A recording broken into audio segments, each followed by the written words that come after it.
പശ്ചിമേഷ്യയെ രണ്ടാഴ്ചയോളം മുൾമുനയിൽ നിർത്തിയ ഇസ്രായേൽ-ഇറാൻ സംഘർഷത്തിന് താൽക്കാലിക വിരാമം.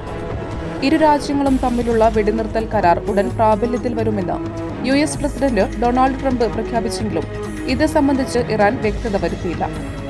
അടിച്ചേൽപ്പിക്കുന്ന സമാധാനത്തെ ഇറാൻ അംഗീകരിക്കില്ലെന്നും US-ന് കനത്ത തിരിച്ചടി നൽകുമെന്നുമാണ് ഇറാൻ പ്രതിരോധ മന്ത്രി ബ്രിഗേഡിയർ ജനറൽ അസീസ് നസീർസാദെ ആദ്യം പ്രതികരിച്ചത്. പിന്നീട് ഇറാൻ വിദേശകാര്യമന്ത്രി അബ്ബാസ് അരാഗ്ചി നിലപാട് മയപ്പെടുത്തി. നിലവിൽ വെടിനിർത്തൽ സംബന്ധിച്ചോ സൈനിക നടപടികൾ അവസാനിപ്പിക്കുന്നതിനോ ഒരു കരാറുമില്ല. എന്നിരുന്നാലും ഇറാനിയൻ ജനതയ്ക്കെതിരായ നിയമവിരുദ്ധമായ ആക്രമണം ഇസ്രായേൽ ഭരണകൂടം ടെഹ്റാൻ സമയം പുലർച്ചെ 4 മണിക്ക് മുൻപ് അവസാനിപ്പിച്ച സാഹചര്യത്തിൽ അതിനുശേഷം ഞങ്ങളുടെ പ്രതികരണം തുടരാൻ ഞങ്ങൾ ഉദ്ദേശിക്കുന്നില്ല, ഇറാൻ വിദേശകാര്യമന്ത്രി പറഞ്ഞു. സൈനിക നടപടികൾ നിർത്തിവെക്കുന്നത് സംബന്ധിച്ച അന്തിമ തീരുമാനം പിന്നീടെടുക്കുമെന്നും അദ്ദേഹം വ്യക്തമാക്കി. ഇസ്രായേലിന് നേരെയുള്ള പ്രത്യാക്രമണം പുലർച്ചെ 4 മണിവരെ നടത്തിയതായും അദ്ദേഹം കൂട്ടിച്ചേർത്തു.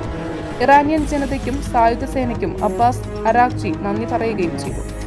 ഖത്തറിന്റെ മധ്യസ്ഥതയിലാണ് വെടിനിർത്തൽ ചർച്ചകൾ നടന്നതെന്നാണ് നയതന്ത്രജ്ഞരെ ഉദ്ധരിച്ച് US മാധ്യമങ്ങൾ റിപ്പോർട്ട് ചെയ്തിരിക്കുന്നത്. ആണവ കേന്ദ്രങ്ങളിൽ US നടത്തിയ ആക്രമണത്തിന് തിരിച്ചടിയായി ഇറാൻ കഴിഞ്ഞ ദിവസം ഖത്തറിലെ US താവളത്തിന് നേരെ മിസൈൽ ആക്രമണം നടത്തിയിരുന്നു. ഇതിൽ ആർക്കും പരിക്കേറ്റിട്ടില്ലെന്നാണ് വിവരം. ദുർബലമായ ആക്രമണമെന്നായിരുന്നു ട്രംപ് ഇതിനോട് പ്രതികരിച്ചത്. പിന്നാലെയായിരുന്നു വെടിനിർത്തൽ പ്രഖ്യാപനം. US-ഉമായുള്ള ഏറ്റുമുട്ടലിന് ഇറാൻ ആഗ്രഹിക്കുന്നില്ലെന്നും പ്രതീകാത്മക തിരിച്ചടിയായിട്ടാണ് ഖത്തറിലെ US വ്യോമതാവളത്തിന് നേരെ നടന്ന ആക്രമണമെന്നുമാണ് നയതന്ത്രജ്ഞർ വിലയിരുത്തുന്നത്. മലയാളിയുടെ ഭക്ഷണ താല്പര്യങ്ങൾക്ക് ഇനി പുതിയ സ്വാദ്. അൽദാൻ ലെബനീസ് കുബൂസ്.